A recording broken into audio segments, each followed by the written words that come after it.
Ruben, so you play three at the back, which is supposed to be a very strong defensive sort of setup, but the two wing backs coming back as well. But you've conceded 19 goals, and I think there's only 2 or 3 teams who've conceded more, and it's 20. Yeah, so you're sort of second highest amount of goals. Why is that?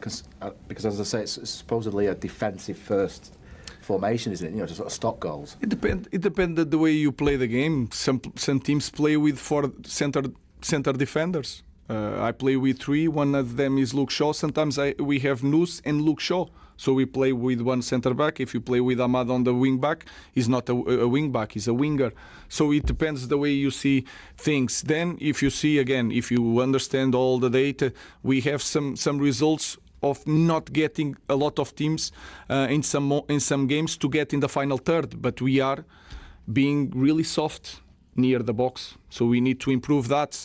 In the last games, especially against Nottingham, we took a lot of crosses. We didn't press well in that moment. Against Everton, of course, they were with 10 men. We cannot suffer a goal. We suffered a goal in the only shot on target. So that things also can change the way you see teams, but of course we need to improve in a lot of things. We need to close our goals because we are scoring goals, not in the last one. So I think it's an issue. It's not about the defenders, it's about the team and the way we feel the danger near our box. It's an interesting word you use there, soft. Is that an attitude, or is that your problem? A mentality, or is that actually some of your players are too soft to want to really get in there and tackle? When I say soft, is the goal of Everton. We are there near the box. We have more guys than Everton. We should be better, more strong on the duels. And Crystal Palace is really strong on the duels. Every time 1 against 1, when they have to defend, they are really strong. So that's, if we can take something from our opponent, we need to be strong on that also. Just to finish, if you could sort out the defence, because you have scored quite a lot of goals, then you'd be a lot happier, surely. That seems to be the key, because you've scored 19 goals as well, which is not that far behind Arsenal, for example. If you think the way, for me, it's not just the numbers, is Nottingham Forest to suffer 2 goals in 2 minutes after half time. That is the concern. You are controlling the game against Tottenham, and you have the same amount of guys when they score. We are in the good position, but we need to be better, more aggressive. So that is my biggest concern. It's not just the numbers, it's the way you see the game, and you understand if you are better in this moment, we should have more points, and all the narrative should be so different. Imagine if we win the game against Everton. All this conversation would be complete. You will talk... yeah, and you will be here asking me about top four. 1 game, one shot on goal. So we need to understand in this club. That's why I get so frustrated in the end of the games. We need to understand that this club is different from any other club. So let's do everything to avoid this. Just on that, you mentioned before about there's a pressure here to win every week, but also I think everyone can see that it's a long-term project.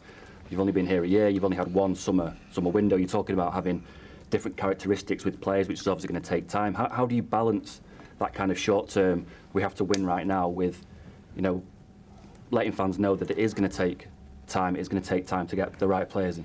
I will say the same. I think it's clear that it's going to take time, especially now in Premier League, when every other club is really prepared for everything, and they are improving a lot. Then we need to win now. We need to if not, something is going to change, and we know that. So we just need to be better. And to be really specific, look at our games. Could we won the last game? Yes. We should have won the last game. We had everything to win last game. We had the same thing with Nottingham. They were suffering, and we were 3 wins. We have the game there, and we didn't win. Tottenham, the same thing. So that is my feeling. For me, it's the urgency of winning. It's not good to be in Manchester United not winning. There is no time here. So that is the feeling that I have. That's why I'm so frustrated all the time. Again, we know that we need time. but there is no time in this club. So let's do everything to win games. Chris. Hi, Ruben. You said after Monday's game that you were concerned about going back to the feeling of last season, and earlier here today you mentioned how quickly things can change in this league. You've had a good run, but it has been 2 draws and 1 defeat now. How concerned are you that you might go back to what happened last season, that it might start to unravel slightly? We just need not to think so far ahead. I said that because losing, I had always that feeling of frustration, of being angry all the time, and I don't want to have that feeling. Is so much harder my life when I have that feeling. So let's not think the same thing that I said when we were winning. That is in the past, and you guys were trying to push more for me, and I always say the same thing. This is in the past. Everything can change. I will say the same thing. Everything. We didn't win the last one in the big club is a problem. Let's win the next one. It's going to be really tough, but let's go. Ian, and then last question for Stephen. Hi, Ruben. Kobe Mainu had one of his longer games on Monday as a substitute. How close is he to starting a game for you? And if he's not, what does he have to do? What do you have to see from him for him to be in contention to start? Because it's a World Cup year.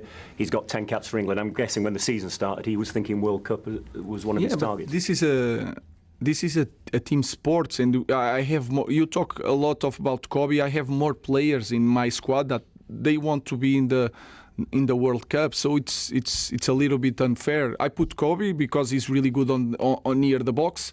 To have a guy like Bruno and him, they can find spaces near the box and score goals. So that was my idea. So I will use Kobe and the rest of them to try to the team to win. So I'm not just focused on one individual. I want to help all my players, and I know how special it is for a player to play World Cup. My job is to win as a team and to focus as a team. So Kobe Mainu is in the same situation the other guys. If I feel that is the best thing to win the game, I will do it. So that's it. The way your team's set up at the minute, do you not see him as a starter? I see him as a starter like the other guys. I just have to make a choice, and then in the end, is not being Kobe. But in the future, I don't know. Again, I always think the same thing with Casemiro. Casemiro was not playing, and then he plays. I just want to win games. I don't care who is playing. I just want to win games. Hi, Ruben. On the subject of people starting games, you seem to be changing between. On the subject of who starts games, you've been changing between Dalot and Dorgu this season at left wing back.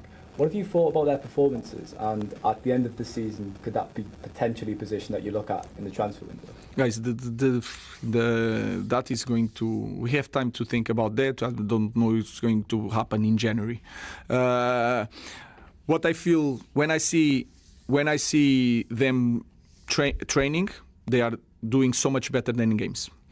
Then Patrick, when I see him playing for national team, he scored a great goal against Ireland. The decision that he made under pressure was completely different than the decision that he is making in our team. So I just need to understand the context in trying to help them.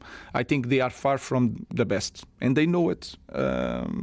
So, like a lot of players in our team, like myself. So I just look at them, and I think they have so much more to give.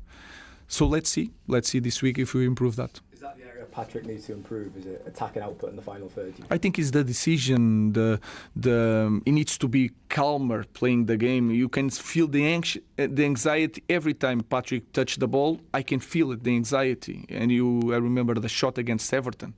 That was easier than the decision that he had to make when the guys from Scotland was there, and he has a great decision, and I saw it when he played in Italy. But again, here is different, and sometimes the pressure is hard for them in the beginning, but he has time to improve. Thanks, everyone. Thank you.